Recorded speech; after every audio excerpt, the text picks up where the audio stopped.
Ladies and gentlemen, welcome to the Working Title Podcast with Zachary Scott King. Today I am so happy to have the great and powerful Amy Julia Rose. Welcome to the program, Amy. Thank you so much. Great and powerful. I sound just like the Wizard of Oz. The great and powerful Amy Julia Rose. Pay no attention to the man behind the curtain.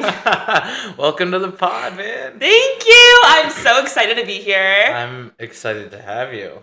How are you feeling today? I am feeling great, excited, Good. great and powerful. Good. I can't wait to talk about acting and all that jazz. Me too. It's like my favorite thing. Yeah. Right.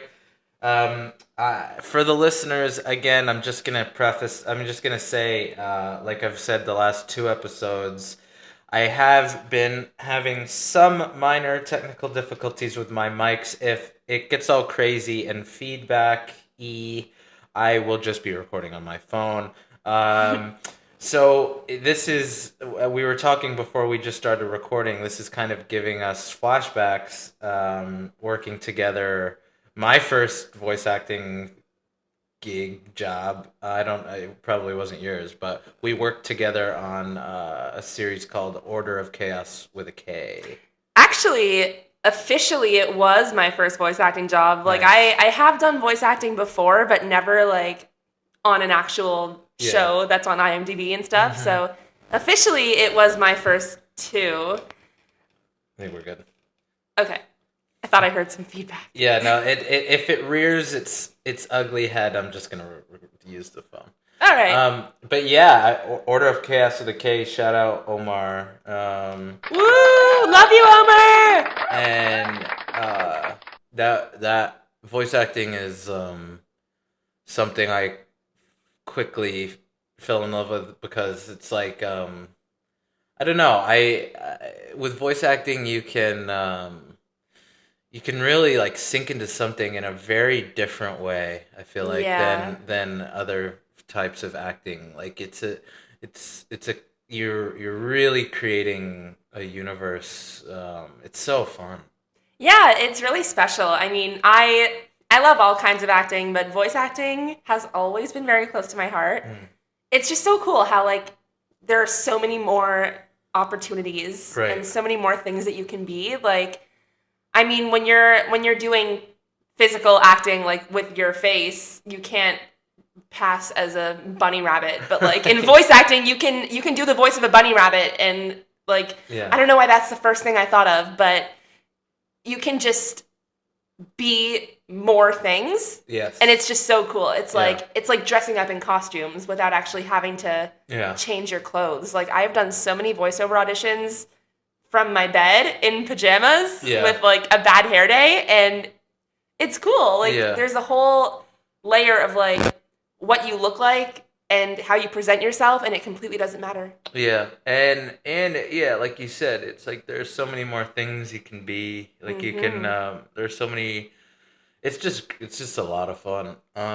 So we'll continue to talk about this, but just for the listeners, why don't you tell everybody where you're from? When did you come to LA? I like to get a little background on the guests when they come on the pod. All right.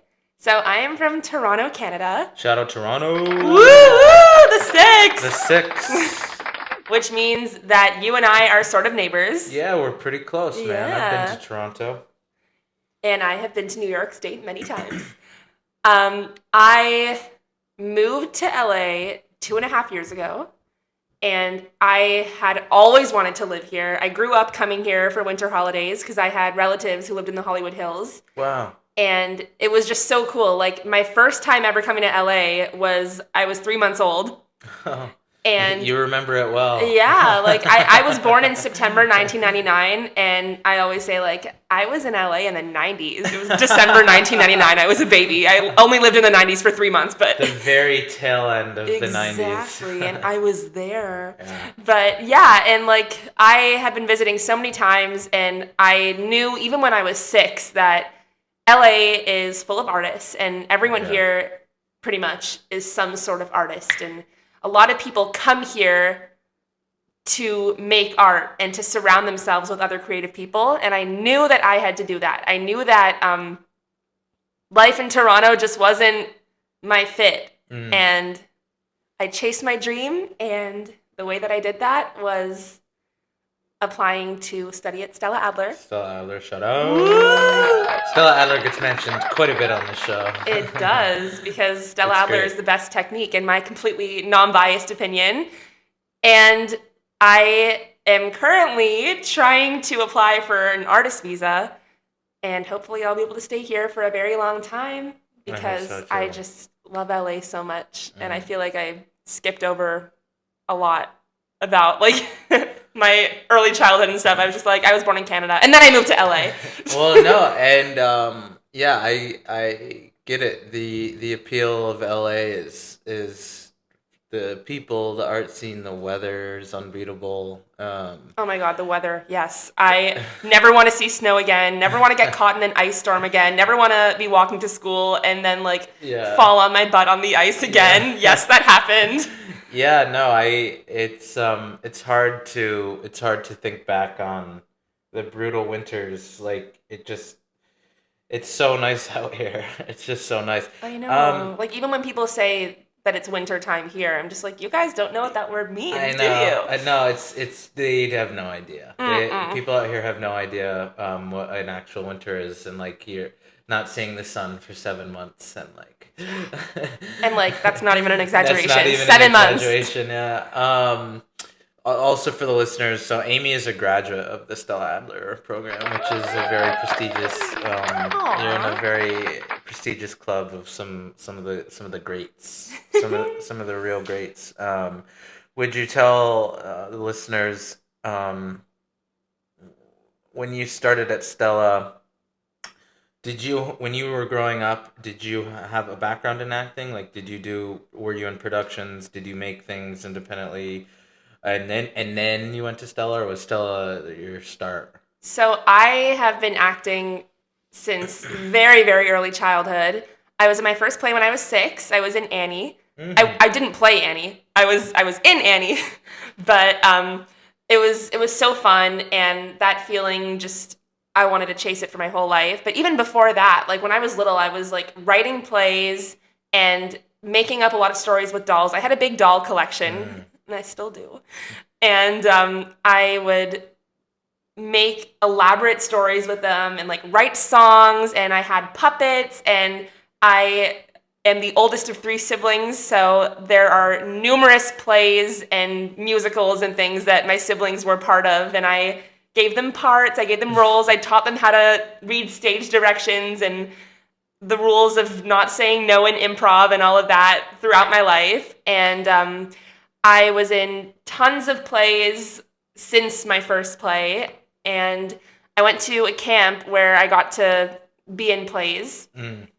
Actually went to quite a few arts camps. My parents were very nurturing, and they saw that I was interested in the performing arts, and I'm very thankful to them.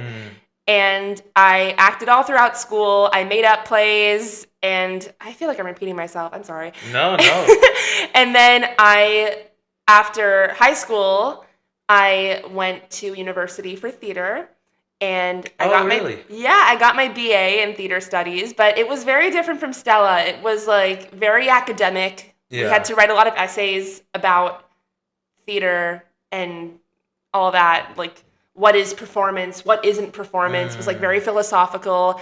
And then they also wanted us to be extremely well-rounded. So there was this one class where one of the questions on the exam was like, if you have like a 2x4 piece of wood and you have to make a set, like what is the area of the wood? And I'm like, I did not sign up to do math. This is like exactly what I don't know how to do. Yeah. And I got I almost failed one of my theater classes because it was all about like woodworking and sewing, which I don't know how to do either of those things. Yeah. And I just craved acting and being characters. Like my friends and I used to go to the mall and like dress up in characters and speak in different accents the whole time and like get in Ubers and stuff. Like I just was always acting. Yeah. I was always like trying on different personalities and like different names and stuff. Like when I was 5, I insisted that everyone call me Althea, and no one knew where that came from. And I was just always like being different people. Yeah. And accents. I always like when I was little and I heard an accent, I was just like, that is cool. Yeah. I'm gonna speak in it. Yeah. And you're amazing with accents. Amy, for the listeners, Amy's like the go-to at Stella. She's helped me. She's helped so many people. Like if you need accent work. Amy, dialect coaching. I will help you. You are good, dude. Thank you. You're really good with accents. Well, thank you very much. I really appreciate it. I've heard you do so many so well. One of my favorites, one of the standouts for me was when I watched you in Noises Off do the Cockney. That dude, that was so fun. You killed. Still can't stop saying sardines. That was so good. That whole play was so good. But you were a standout. Like that was just such a fun play. When I first read that script and I saw a Cockney housekeeper, I was just like, I need this part. I'm gonna cry if I don't get it. Yeah. And thankfully, I didn't have to cry because I got it. Oh, dude, it was so good. It was like. Yeah, it was incredible. Thank you, love. I before I forget, it's just funny what you were just saying, growing up, wanting to be all these different things, and that makes me reflect on, I think it's a similar sort of experience that a lot of actors have. Yeah. Where I definitely remember as a young kid, wanting to be all these different things, like all these different professions. Like like when I was in kindergarten, I wanted to be like a mailman, and but I didn't realize until later on it was because like I had watched something on TV of a mailman, like, and I wanted to like play a mailman. That's what it was. And then I wanted to be like a librarian, and then like a fireman, and then because I realized it was because like as I was watching things, I wanted to like play different parts, but that switch hadn't really clicked yet in my brain. I just thought I wanted to like be all these different things, and I was like, no, I want to like play all of these different things. I want to be all these different parts, which is just a funny kind of realization later.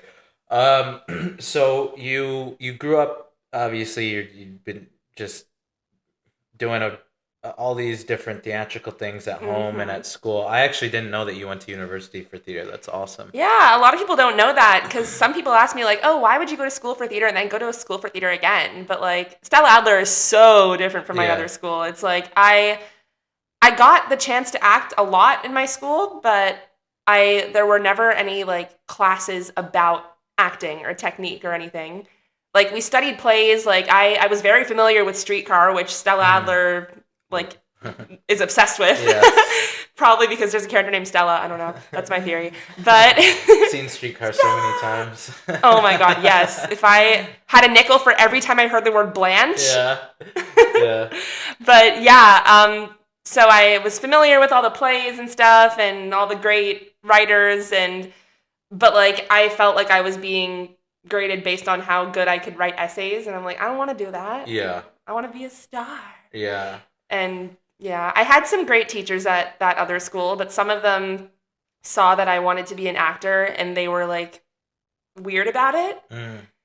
And yeah, and I'm just thinking like it's good to have a lot of interests and be like a multifaceted person, but acting is my dream, and I know that about myself. And I mean, what you were saying about wanting to play all those different characters but not realizing it, I was kind of like that too. Like when someone asked me what I wanted to be when I grow up, first of all, as a kid, I hated that question. I hated any question relating to growing up because I was scared of growing up. When I was 5, I used to cry because I was like reminiscing about times when I was 3. That's so funny. That's like even the audience thinks it's funny. That's legitimately really No, funny. When I was turning 6, I was scared because 6 is typically the age where teeth fall out, and I thought that if your teeth fell out, it's closer to dying. Oh my I was a very existential kid. You can ask my parents, you can ask like anyone like in my family. I used to like stay awake at night 6. wondering about God and stuff and worrying about my parents. But yeah, I found a diary entry that I wrote when I lost not when I turned 6. No, I'm sorry. The day before I turned 6, I was like, Dear Diary, tomorrow's my birthday and I'm so scared. What if I die? And then after that, when I turned 6, I said, well, today was my birthday and thankfully I didn't die.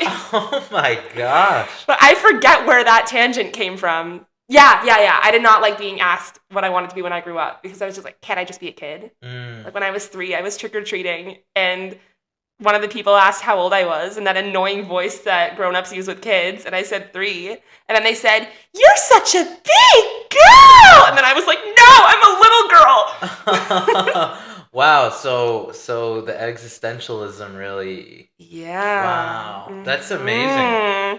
But I remember when you were saying that, what Tim McNeil said about how acting doesn't have any consequences. Like, you can play someone whose life is completely ruined. And I'm probably like misquoting him, not doesn't have any consequences, something like that. You can play someone who has an absolutely horrible life and everything's going wrong, and then the second that the camera turns off or like the audience starts clapping, then you don't have that weight on your shoulders anymore. And you can just try on all these different characters and wear all these different hats, and then you can just go back into your normal life. Do you ever struggle with that? Do you ever struggle with trying to live in a space, X amount of times where you almost run into like tricking your brain to be like upset or tricking your brain to be... Yes. I've had almost like a hangover, like an acting hangover sometimes, like with like I think some people struggle with that and some people don't, but I've found I can like trick my brain into being really upset. Yeah. And then I'm really upset kind of. And well, that's a sign of a great actor.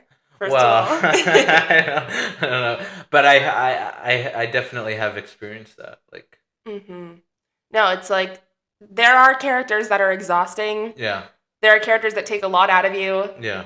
Not just because they're hard on your voice, but. Yeah. Yeah, like. Do you want any water, by the way? I would love some water. Yeah, I'm gonna pause. Listeners, we're gonna pause. I should have gotten my lovely guest some water. That's okay. We'll be right back. And we're back. We all have water. It's just a quick water break. Water break. Okay, what were we talking about? Oh yeah, characters that are exhausting to play. Yes. I don't want to give any spoilers for anything that anyone wants to watch me in, but I played a character whose dog died, and that was extremely hard for me because my sweet baby Caramel, my first ever dog, is no longer with us. And I was thinking of her, and when I was recording the lines, like I wasn't even trying. It's just the idea of a dog passing away is just very difficult for me to even think about without crying. Like I'm feeling emotional now. Yeah. But I was just like crying while I was recording, which made the character real. They were like organic tears because they came from a real place. But then like after we finished recording the episode, I was just like, excuse me for a minute. And I went into the other room and finished my cry. Yeah. But it was really hard. And I mean, I'm a comedic actor. My favorite roles are like comic relief and like silly, wacky characters. And I feel like that's probably because dramatic like characters that had a sad thing happen to them are very close to home. For someone who presents as a funny person, I'm a huge crybaby. I cry a lot all the time. I cry a lot too. That's why we're such good friends. Music makes me cry a lot. Oh my god, same. A certain chord will just like strike something in me, and I'm just like, and there are some songs that I can't listen to. Yeah, no, music can really dig into me. Yeah, if anyone plays the end of Abbey Road in my vicinity, I have to run away.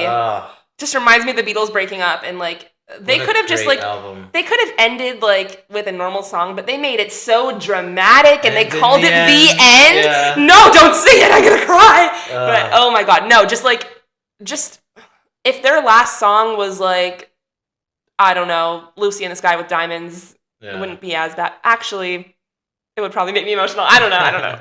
No, because I grew up listening to that song. Yeah, with the acting stuff, like the brain is a very fickle thing, and it's like you can convince it of many things. You can convince your brain of many things. You can convince it that you're happy. You can convince it that you're sad. You can convince it that, you're going through duress. It's just very interesting. That reminds me of something. Sometimes when I'm in a emotional scene and I'm crying, or like I'm supposed to be crying, right when I feel the tears coming, my brain plays a trick on me and it goes, "Hey, you're acting in a movie and you're crying." And then I stop crying. Like right when I'm about to like have an organic emotion, my brain just cuts in. It's just like, "You're acting." Yeah. And I hate that. It's an intrusive thought. And it happens whenever I'm about to do really good dramatic acting where they like do a close up on my eyes and a tear is about to come. And then the tear, like, as if it's like being played in reverse, it goes like whoop, back into my eye. And it's like jokes. Yeah, no, it's really quite something when, especially if you're on camera, but it's pretty much the same on stage where it's like you have the physical reminder of that, like something is happening. Like if there's a camera right in your face, it's really hard to quiet your mind, or shut that off. No, that's why I find stage acting easier. Like I only really started camera acting more recently. Like I've been acting on stage since I was 6, but on camera is something that I really only started when I came to Stella. And it's hard when there's a camera on your face because I'm trying to imagine that there's a fourth wall. Yeah. Because like I grew up hearing terms like "don't break the fourth wall." Yeah. And like space work and all that. And now that there's a camera in my face, like, and I heard one time someone asked me like, "Oh, do you want me to like bring you some fake tears?" I'm like, people do that? It's all cheating? It's all fake? I've heard people use I never have, but people use like the tear sticks. Yeah. You can rub some, I don't know, like. The idea of putting that in my eye would make me cry anyway, so I probably wouldn't have to. Yeah, well, whatever. Am I correct in that your family has some acting ties? Yes, we do. Yes. So my grandfather was an actor, and he started acting when he was 40, which is... That's so cool. Yeah, which is crazy because the first play that he auditioned for, it was a musical. It was Carousel. He got the lead role. Wow. And he like got a standing ovation, and the audience members were like crying and like audibly, and they would like come to him like 30 years later in Canadian counterpart of CBS, and and they would be like, "Excuse me, were you in Carousel? I remember you." Like they wouldn't even ask him, like, "I remember you. Wow. You performed in this play. You made me cry." And I loved hearing him tell me stories about that. And he was in Camelot. He played King Arthur. Wow. And I'm just so honored to have grown up with such a great influence. And unfortunately, he passed away last year. And it's been very hard. I'm still grieving. Yeah. But like some of my best memories with him are when he sang to me. He would always sing songs from musicals, and he had this amazing operatic voice. He sounded like Frank Sinatra. Really? And he, like... I'm at a loss for words. I miss him. Yeah, I bet, man. I'm sorry. But, yeah, and my aunt is an actor, too. She and my papa, my grandfather, used to act in plays together. Nice. Both my aunts. My mom is one of 3 sisters, and both of her sisters, they also acted. My mom did not, but that's okay. It's not for everyone. Yeah. My dad he played Danny in Grease when he was 19. Wow. Which is so cool. Grease is my favorite movie growing up and still is. That's so funny that you mentioned that because whenever I was little and watching that, when that song came on, my dad would always do his choreography from the play. And whenever Sandy came on, he would sing it. But it's funny because my dad can't really sing anymore. It's like my parents both don't sing. And I'm just like, wait, how come you knew how to sing when you were Danny? And it's like, I don't know. But there are no videos. I would love to see a video of him acting, but... Well, that's actually great that you said that, because I want to segue into, let's talk about your musical talents as well. Oh. Amy is a wonderful musician and a singer-songwriter. Thank you. And you've been performing lately. I have. Yeah, you've been everywhere. Mm-hmm. And let's talk about that for a little bit. Let's talk about music for a little bit. So... That's an interesting segue because there are a lot of musicians in my family too. Mm.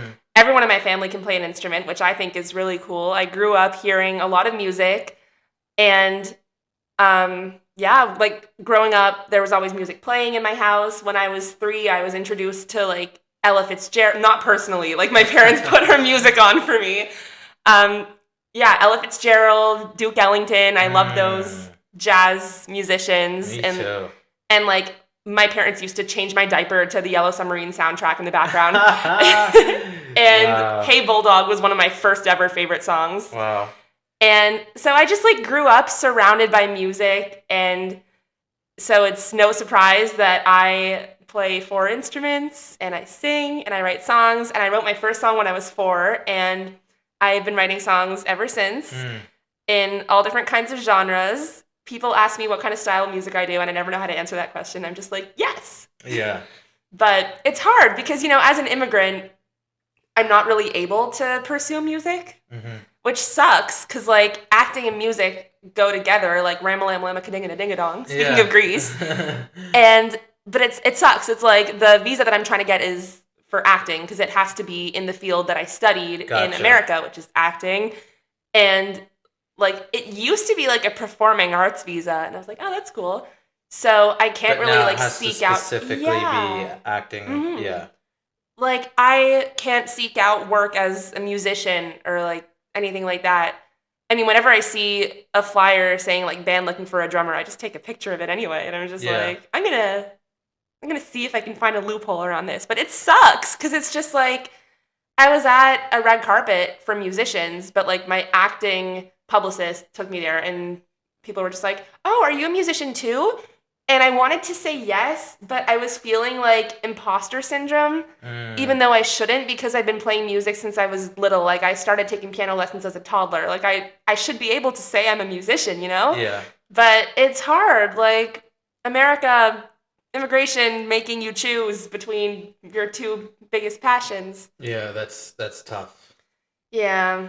So what will you are in the process right now, the visa process, right? Mm-hmm. And time frame wise, what can you expect? I don't know. Yeah. I honestly don't know. I finished my OPT. For those of you who don't know, it's the time between graduating and applying for your visa.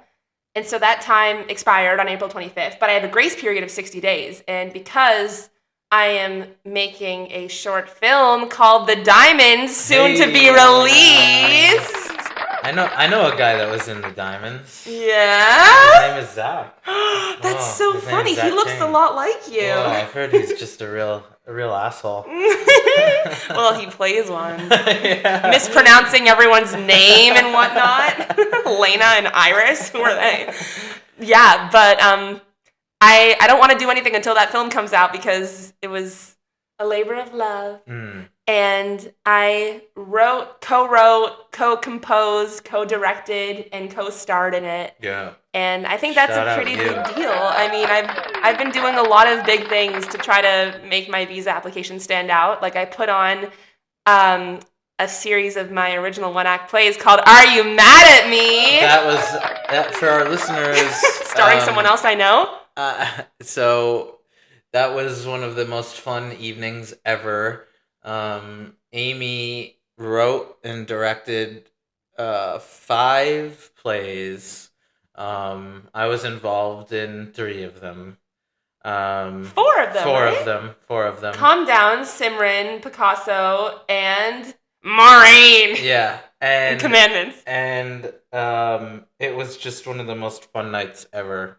That was just an absolute blast. You're so talented. Aww. Yeah. It was so hard to put together. I don't think I'm cut out to be a director. Oof, I can't imagine. Yeah, we would just organizing and getting everybody to be able to have time to rehearse and all that stuff is a beast, dude. Yeah, like it was fun, but I'm glad it's over, and I see why people have like separate people to do like scheduling and stuff. I see why there's like director, assistant director, producer, stage manager, assistant producer, assistant stage manager. Like it was very ambitious of me to try to do all of those things, direct, write, and all of that. And people were like, "Oh, are you acting in any of them?" And I was just like, "Yeah, that would be another thing." So no, I'm gonna let my friends shine. Well. If there are any immigration agents listening to this, you should let this person be an American. Yeah. Let this person get a visa because she's killing it. Thank you. I promise if you let me get my visa, I'll I was gonna say write a song with your name in it, but I guess they don't want me to write songs because they only want me to act. So I'll write a play with your name in it. I'll put Simran out and I'll replace Simran with their name. Will you? So if you get what is it? If you get the visa, you have 3 years for what is it? I think I have 1 year and then I have to reapply every year. Every year. God, it sucks. It sucks for the things I do for LA. I love LA. Yeah, I really like LA too. Mm-hmm. But after that, like when you go like year by year, will you be able to work in music at all? No, It still has to be acting. I don't know. I think that when I get my visa, I'm just gonna try to do the green card lottery. Yeah. If anyone out there knows any other ways to get a visa, let me know, please. Yeah, that would be nice. Email at the Working Title Podcast with Zachary Scott King at yahoo.com. No, I'm just kidding. That's not a real email. You should make one. Yeah, I should make a business email. Yeah. When I was living in Italy, my visa process was so much easier. Like I just went into the consulate and I applied and they're like, "Here you go." Yeah. And I was like, "Hey, can you expedite it? Because I got this job." And they're like, "Yeah." Yeah. So. Not like that here, huh? Not like that here. Well, I think so you have a 60-day grace period right now. That's where you're at. Well, yeah. Oh. Stress. Lots of stress. I wake up every day and I'm just like, have I submitted auditions today? And if not, I'm just like, well, I didn't do what I was supposed to do. And I'm like, did I do anything creative today? And it's just hard. And then people are saying, oh, you should get a job. And I'm like, don't you think I would like that? Yeah. You went to, when you were at Stella, you did it 2 years straight, right? Just no breaks. All international students have to do the 2-year program. And so you were on a student visa. Yeah. Yes, and then now that's why this process is happening, because after school is done, now you have to be in the. Yeah, it's like because the student visa, the school takes care of it, so I don't really have to do anything. I just sign up for the school, and they're like, "Here's your visa." Yeah. But now it's different because not everyone on the artist visa was a student. It's like you have to show that you are moderately famous enough to be an important, extraordinarily talented person. And it's hard. I don't like talking about myself, but I am supposed to make it look like I am the biggest deal ever. Yeah. And I have to like get recommendation letters from people, and it is so daunting to ask people for recommendation letters. Yeah. I'm 25 and it's just intimidating when there's someone who's like so much older than you with more experience, who's like been on famous TV shows, and I'm like, hey, can you write me a letter? Yeah. And it's just so hard. Yeah. I don't know. I just don't like the feeling. I'm just here to make art. I'm not here to ask people to do things for me. Yeah, I feel you. And I'm such a big caretaker. I love helping other people. Yeah. I used to be a teacher. I like asking for help is hard. Yeah, I get it. On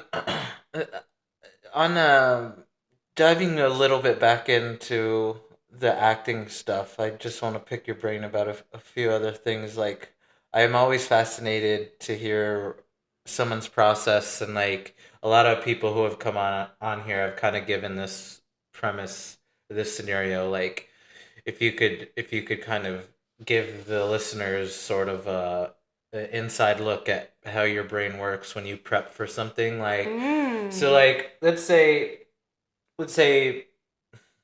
we're doing, it can be on stage or it can be on camera. We're doing some sort of project, and you are prepping for a character that you've been casted as. What is your go-to, like, from square one?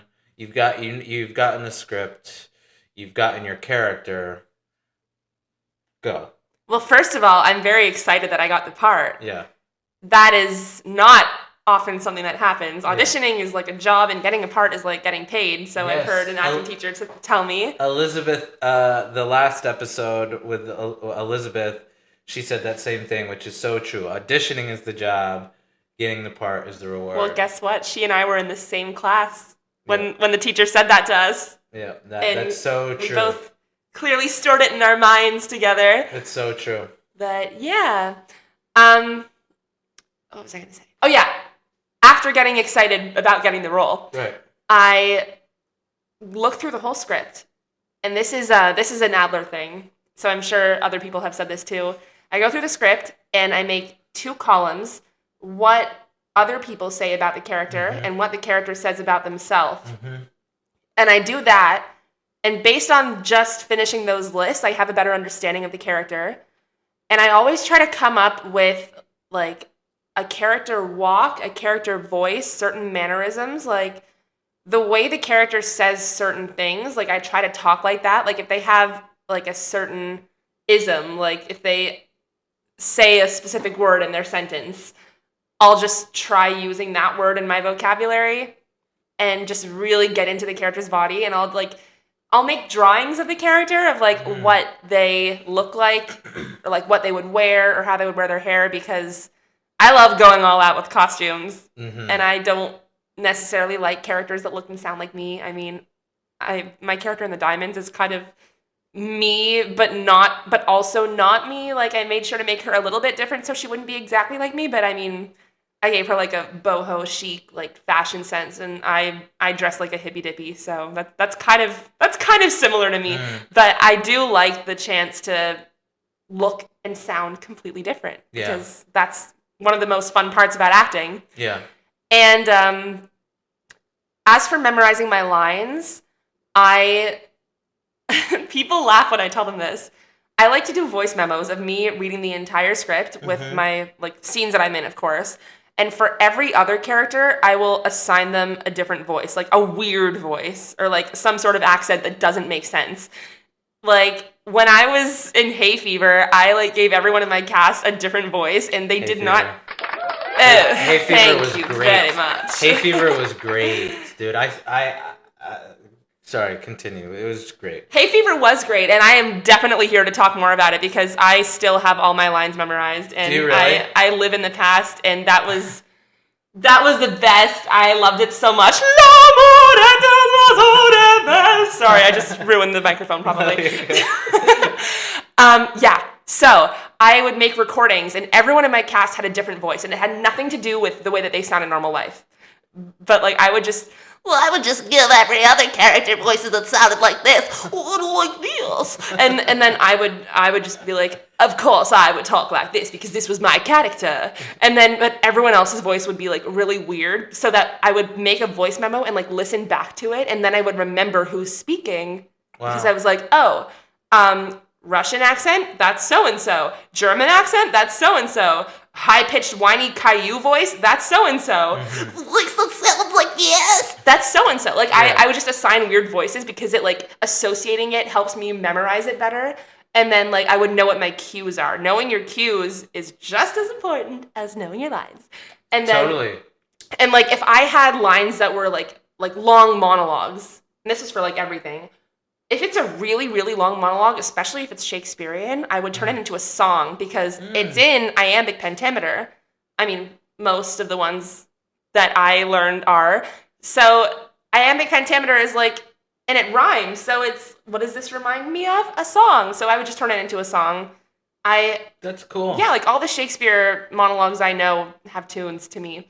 And that's great. Yeah, either that or like I would just like do weird things with my voice. Like I would go like, really high and really low on certain words just so that I can like pinpoint the landmarks. Because like having a sort of like musicality, even if it's not musical, even if it's just like or like rhythmic. Yeah, like even if it's just like weird sounds, I associate it with that, and then I'm like, oh, what word comes next? It's like this one, even though it's And sorry if I ruin everyone's everyone's ears just now. I've done that with some physicality too. Sometimes if there's a really beefy monologue, I'll break it down. I'll break it into segments where like if I like I'll do a specific movement at one part in the monologue it'll be like, okay, I'm a third of the way through probably if I straighten up my posture, or like I've done that too. It's the same idea. Yeah, it's like a dance. Yeah, it's like like a physical landmark where you are at, and like I totally know what you mean. Landmarks are the best. Yeah, they help a lot. Yeah. That's awesome. Did you do a lot of Shakespearean training when you were at university? I did. I actually was introduced to Shakespeare when I was 8. Wow. Because I started a new school when I was in the 3rd grade, and this school was very focused on Shakespeare. They taught Shakespeare, like they taught Romeo and Juliet to kindergartners. And we would have Shakespeare Day. We would have Shakespeare plays. I was in King Lear when I was 11. Wow. It was so fun. I got to do fencing. It was so cool. And unfortunately, I was one of the only characters who didn't die, and I really wanted to die. I've just always loved dying on stage. It's like the opposite of how I am in real life. I'm so scared of death. But in the Jacksonian, when I died, that was so fun. I loved it. I read the script, and I was like, oh, she dies. I want to be her. Anyway, Shakespeare. And so growing up in Toronto, 2 hours away is Stratford, Ontario. And Stratford is named after the place where Shakespeare was born. And they have a Shakespeare festival. And I grew up going to it. And it was just so cool. And the way that the plays were done, the stage was like a round sort of stage. It wasn't like in the center of it wasn't like a theater in the round. Yeah. It was like there was a stage, but like people could like watch on all sides of it. So there was a backstage. Anyway, it was just so cool. I love Stratford. And at my university, there was the opportunity to take classes with teachers from the Stratford Festival, which was so cool. So I learned like Shakespearean speech, Shakespearean voice, Shakespearean diction. Wow. And thanks to that, I feel like I can say with confidence that I am fluent in Shakespearean English. Wow. Which is so cool. Like I love that. I love Shakespeare. I love the way that he uses words to mean other words. Like I had an assignment at my university where I had to use a word 4 times and have it mean 4 different things. Like in the style of Shakespeare's wordplay. And I forget what word I chose, but my teacher really liked it. Wow. And that was such a fun assignment. That is really fun. Yeah. Before I forget, I'm backtracking a little bit to like the dying on stage thing, because I'll forget if I don't say. My first role ever, I guess. I think this is my first role ever, because when I was growing up, I did plays like for my elementary school in my church, and then there was this theater group, Orpheus Theater. But I think my first ever role, if it wasn't my first, it was one of the first.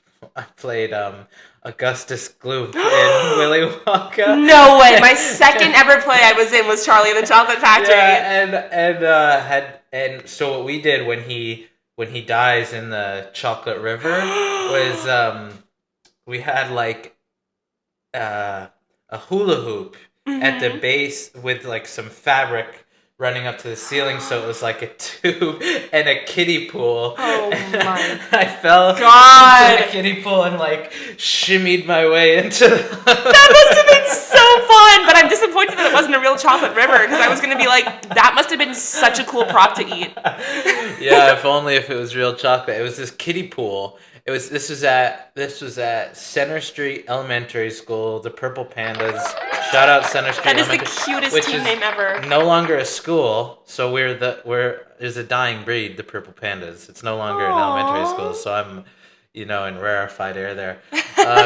And so shout out Center Street, the Purple Pandas, Augustus Gloop. That was my first death on stage. That's beautiful. Yeah. Death by Chocolate River. Death by hula hoop and kiddie pool. Yeah, I shimmied into the hula hoop in the pool, and it was so funny. Oh my god, I love think that was my first ever. Like I did a bunch of stuff. I think we did Charlie and the Chocolate Factory. We did like Peter Pan. Ooh. We did like and I don't know, but I'm pretty sure Augustus was my first. I love that. Yeah. That is such a cool first role. Yeah. Augustus Gloop. I love that guy. My sister was an actress growing up as well. Really good one too. And I remember to this day.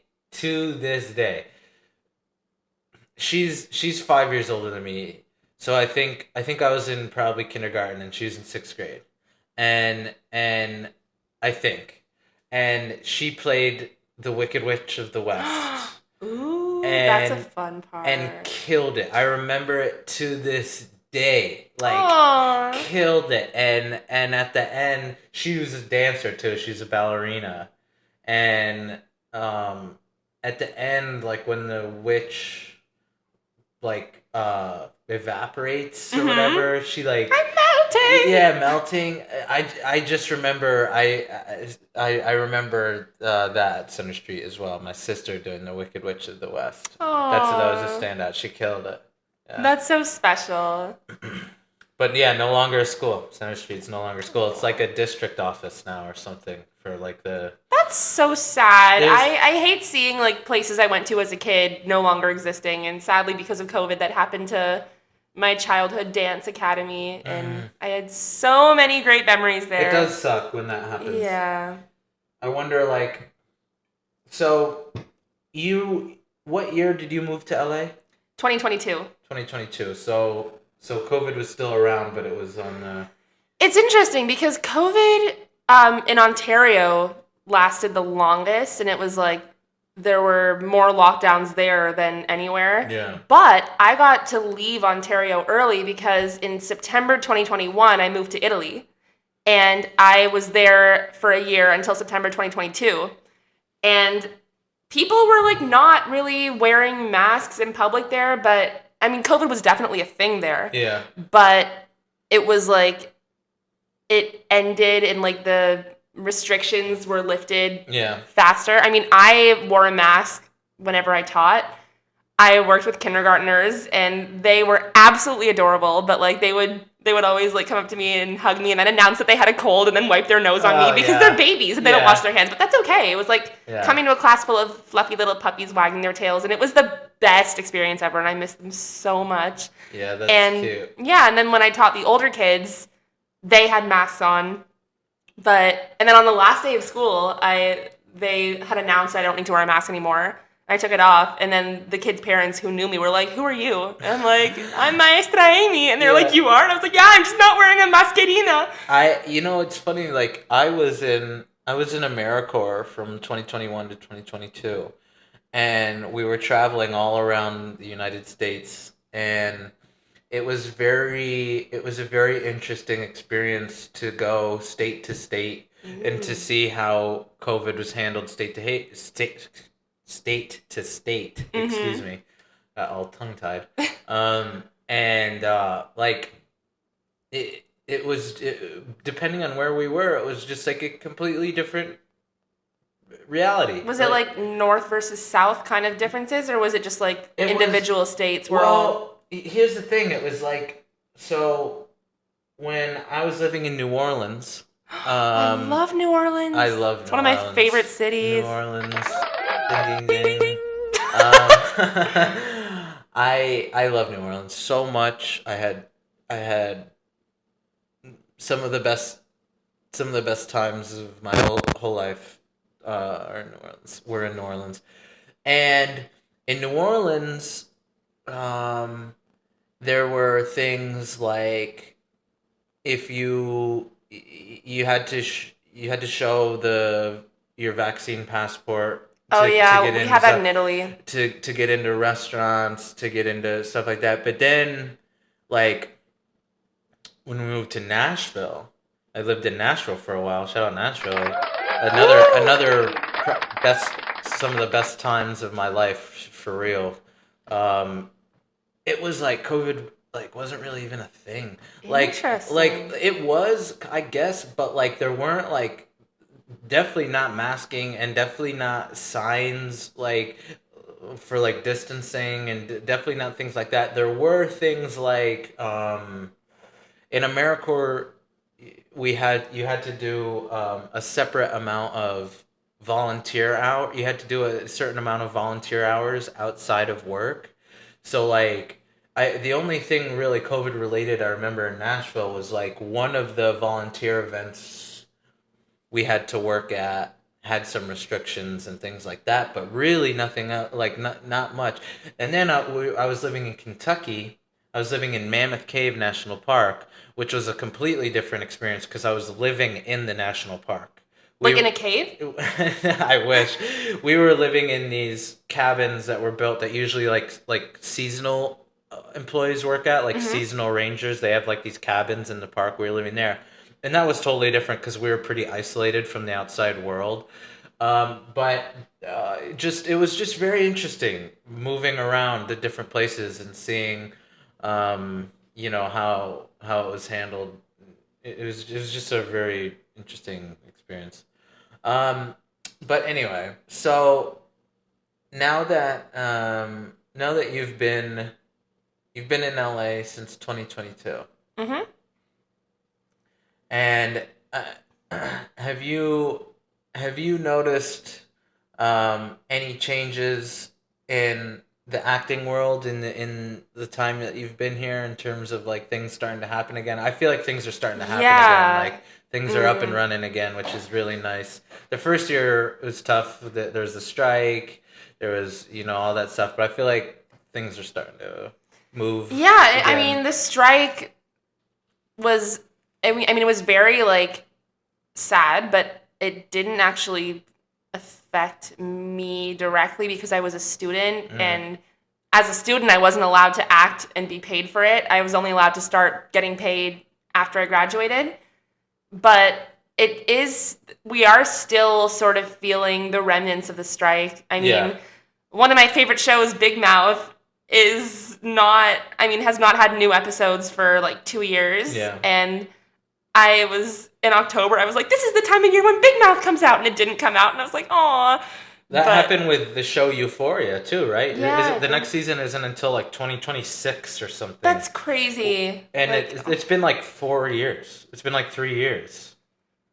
It's just so hard, and it's why a lot of people are doing independent stuff, but then even that is hard, like, as we talked about before, trying to, like, make your own thing, because then you have to like find a bunch of people to do all the camera and tech stuff, and when you think that you're able to do all of it, you're not, because I know that from experience. But part of me is just like, I should have moved to LA like earlier, but then another part of me is like, I'm glad I did now, because the way that life works out, like if I had moved before, I wouldn't have ever lived in Italy, and that was a special experience. And I probably would not have like met a lot of the friends that I know now. I would have known entirely different people, and my friend group would have been different. I would have been in a different place. Like, what would have happened with COVID? What if COVID had happened like while I was on my OPT and I wasn't able to go home or see my family for like 2 years? Yeah. And I honestly believe that everything happens for a reason. And there are no coincidences. I'm very, like, connected to... Awesome! Agreed. It is awesome. Like, I believe in supernatural experiences.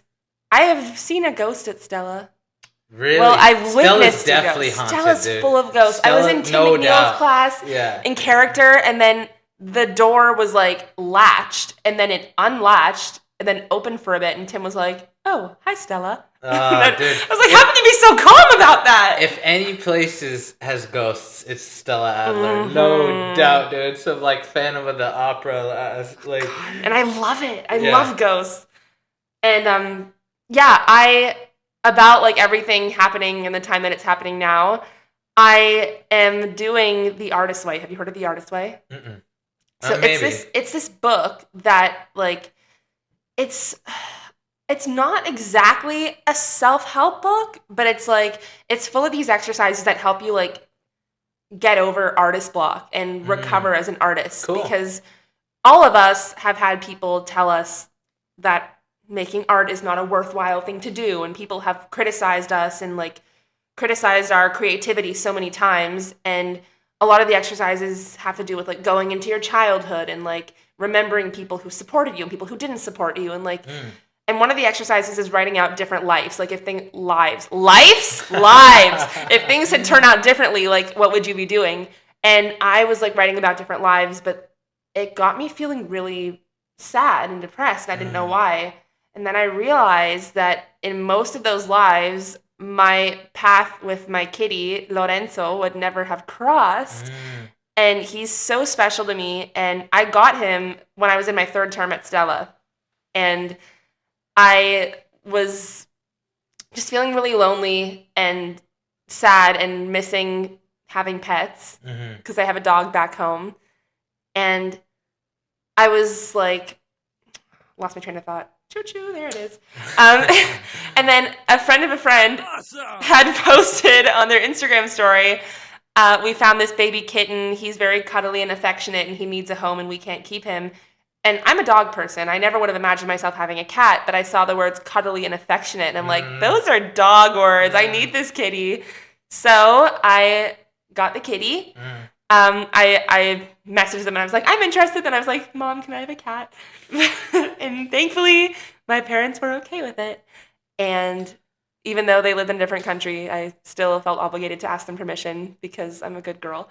And Lorenzo is just the sweetest baby. Everyone who knows him loves him so much. Shout out Lorenzo. Shout out Lorenzo. Cheers for Lorenzo the cat. And he has the personality of a dog. He comes when I call him. He plays fetch. He is so sweet. Like, he plays the piano. He's adorable. Like, whenever I'm playing music, he'll always play with me. And he gives me massages every night and wakes me up with kisses every morning. I never grew up with pets, but my mom is allergic to both cats and dogs, so we never had them, which is fine. I never really thought anything about it.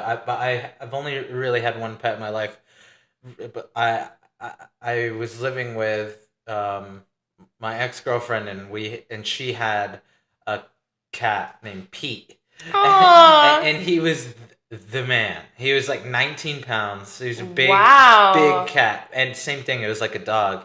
He liked attention, like he liked to be cuddled. And when you'd come home from work, he'd run up to the door, like when you'd come in. Lorenzo does that too. Like, I always have to open the door slowly because his snout's in the door. He's trying to sniff me and give me cuddles. I've never had a pet other than that, but my only experience was very good. Aww. Actually, pets are so special. Actually, that's not true, because my parents built in their backyard. They built a little like pond, like they filled it with water and have fish. They have goldfish in their pond. So I guess we did have pets. That's so nice. The fish. My first pet was a goldfish too. Her name was Emily. Shout out to my parents' fish. So getting back to the acting a little bit, where do you see? I have a few questions that, again, I like to pick different actors' brains about.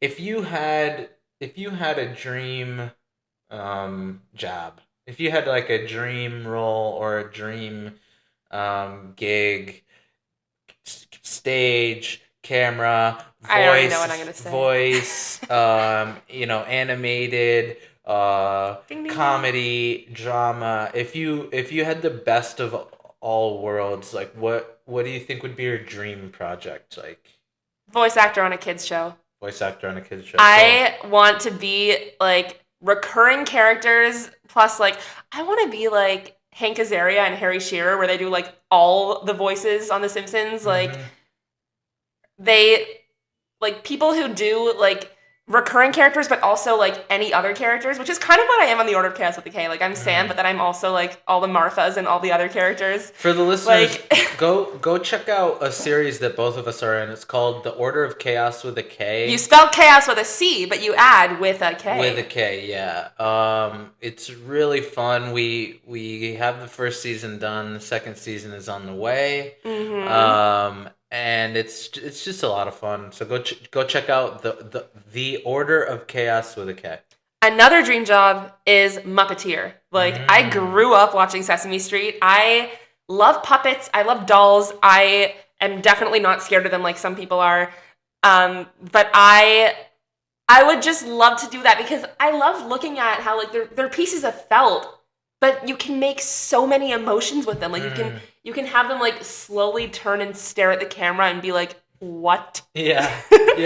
And it's just so cool. I like whenever I pass the Jim Henson building, I'm just like, someday I'll work there. And I live right near the Disney Animation Studio, and I'm like, someday I'll work there. You will, dude. And one of my jobs that I wanted when I was 14 was to be like an official Disney songwriter or like voice of Disney princess, and like that would just be so cool. Yeah.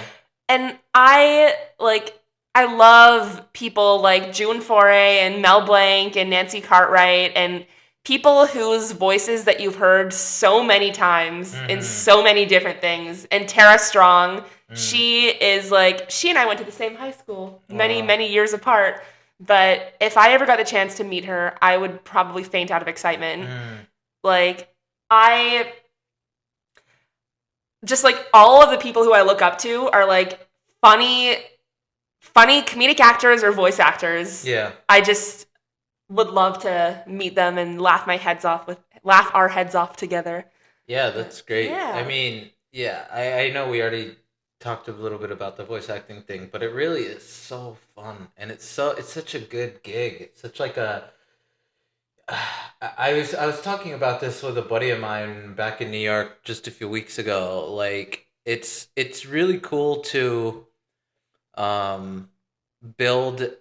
literally be able to build a new universe with it, like you can. I mean, you can do that with physical acting and stuff, but like it requires a lot. If you're really going into like a Marvel universe or like a whatever, the voice acting stuff, you can like literally build a new world. Yeah, like when you're a voice actor, you won't have to worry about directors telling you to like change the way you look in any way, or like cut and dye and shave your hair, or like, I don't know, like do some sort of makeup that'll give your skin a weird reaction. Like in voice acting, you just have to show up and let your voice do all the work.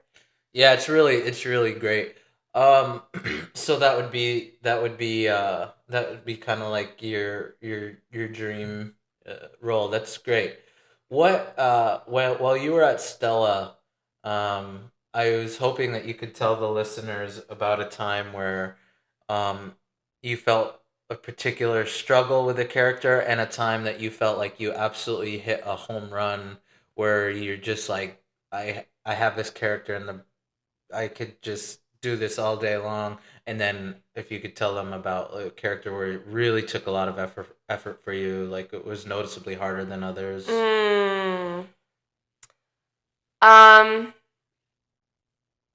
I have a lot of struggles.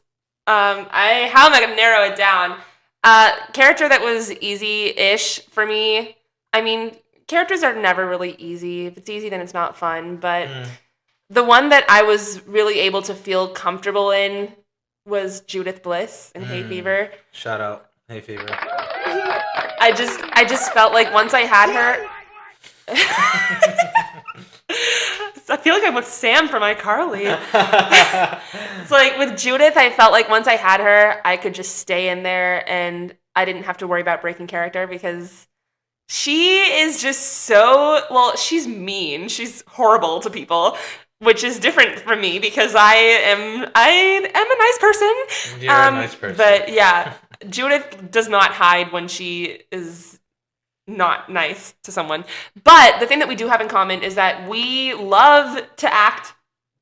Like, I was literally playing an actor, and she was just like, she had this little like monologue about like how it feels to be under the lights and stuff. And I was performing, and I was on a stage under the lights looking at the audience, and I was just like, I was talking about the audience while looking at the audience, so I didn't feel disconnected from looking at the audience. I felt like I was fully her. Yeah.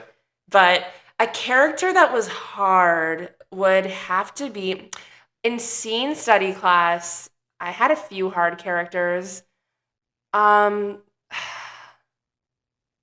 would have to say one of them was Frankie from Frankie and Johnny. That was difficult because she's going through like a crisis with like a lot of different things in her mind, and then she also has this guy in her house and not sure how she feels. And like, I don't know, it was just difficult for me to get into her. And I felt disconnected a lot.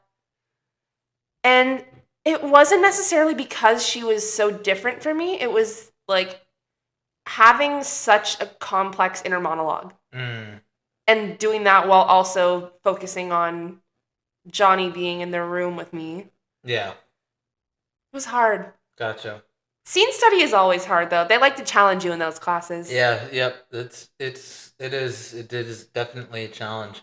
And so if you were to give the younger version of yourself, or not even yourself, you can answer that if you want, but as somebody who thinks that they've been bitten by the acting bug.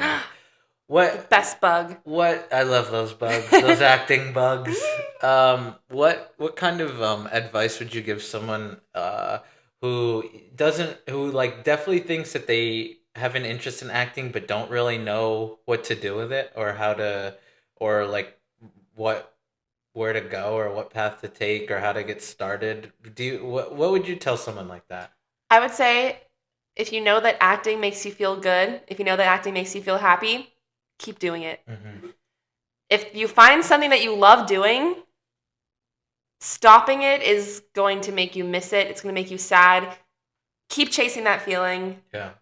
Act as much as you can. Yeah. Go out in public and do improv. Yeah. Like, acting is so scary because people are watching you and you are completely responsible for their reactions. You're putting on a show for them. Yeah. Like, when I am acting, when I'm doing comedy, if people don't laugh, I'm just like, I don't feel fulfilled. Like, I feel like my job is to make them, but it's also to be the character, I know. But it's just like, it's like my form of validation. It's like, if I did something funny and they laugh, I'm like, yes. Yeah. I love that feeling. That's such a good feeling. Getting a laugh on stage is an amazing feeling, dude. It's like a drug. No, I had that in Groundlings the other day. I said something, people were like laughing so hard, and I was just like, yes! Are you at Groundlings now? I am at Groundlings. I didn't know that. Yeah. That's awesome, dude. Thank you. Groundlings is awesome. It's somewhere that I've wanted to go for a long time, and then I was just like, now that I'm done Stella, I have time to do it. Yeah. So I've gone to the Groundlings Theater and seen the Sunday show, the Sunday Company show, and it's phenomenal. Aww. It's phenomenal. The house band that they have is lights out. Like it's a real pleasure. That's the only. That's my dream, to be in the Sunday Company. Yeah, I know that they have shows Wednesday, Thursday, Friday too. Right? I've only seen the Sunday one, but I've been a few times. Actually, I have a quick little story about that. Yeah. So a bunch of months ago, when TikTok was gonna get banned, when it got banned for the one day, that.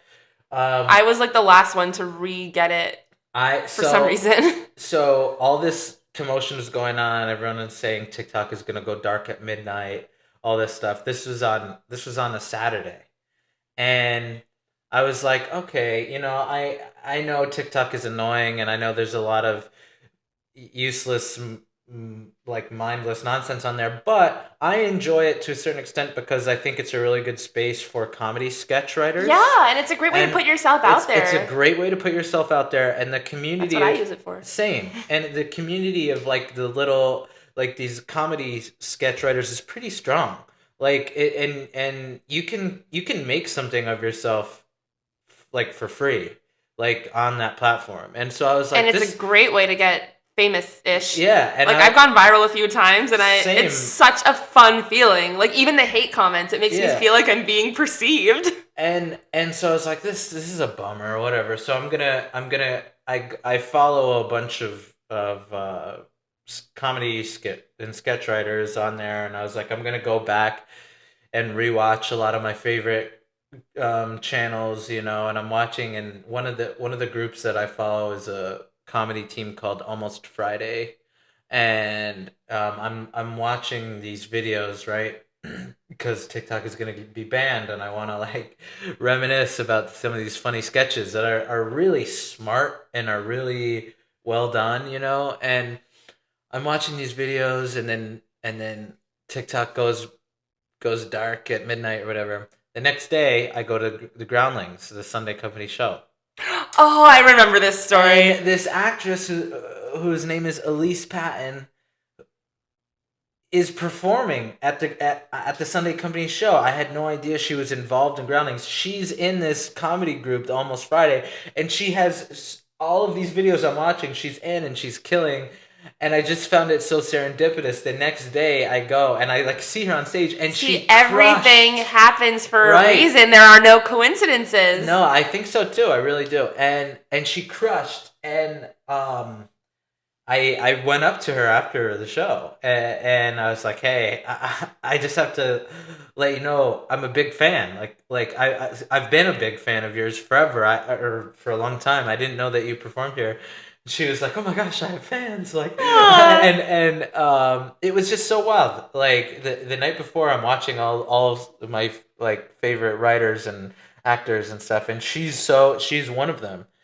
And then the next day I see her on stage, and she was great. It was really weird. But anyway, the Groundlings is great. They're really, really good. So. Well, I think I'm gonna wrap up here because you are just a lovely person. Aww. And you're I'm so glad that you're doing what you're doing, because you're meant to be doing this, and you're so talented. So are you. You're such a good friend, and seriously, man, I think so highly of you, and I hope that you will continue to come back on the pod. I would love to. I would love to have you, and thanks for coming by, man. Of course, thank you for having me. Of course, here's another cheer for the great and powerful Amy Rose. And don't forget to listen to the Order of Chaos with a K. Yeah, and before you go, actually, if for the listeners, is there anything you want to plug where they can find you online? Or yes, there is. So my Instagram is Amy Julia Rose. All of those names are spelled the way that you think they're spelled, AMY, etc. My Spotify is Amy space Julia space Rose, so not all one word. I could have just said Amy Julia Rose; they would have gotten it. And I have TikTok, which is Amy-Rican Idol. It's like American Idol, but the E is a Y because I'm Amy-Rican Idol. I had to explain that because sometimes I'll tell people, like, I can't find you. I'm like, that's not how you spell any of those words. Yeah. But yeah, I forgot what I was going to say, but it has been so great to be here. Good. And for all of you actors out there, keep following your dreams. If people tell you that you should have a real job to fall back on, you can just smile politely and then keep acting, because acting's the best. Yeah, acting's the best. And you're the best. You're the best. There's the best. Okay. Well, thanks for coming on. I love ya. I love you too. Bye. Bye.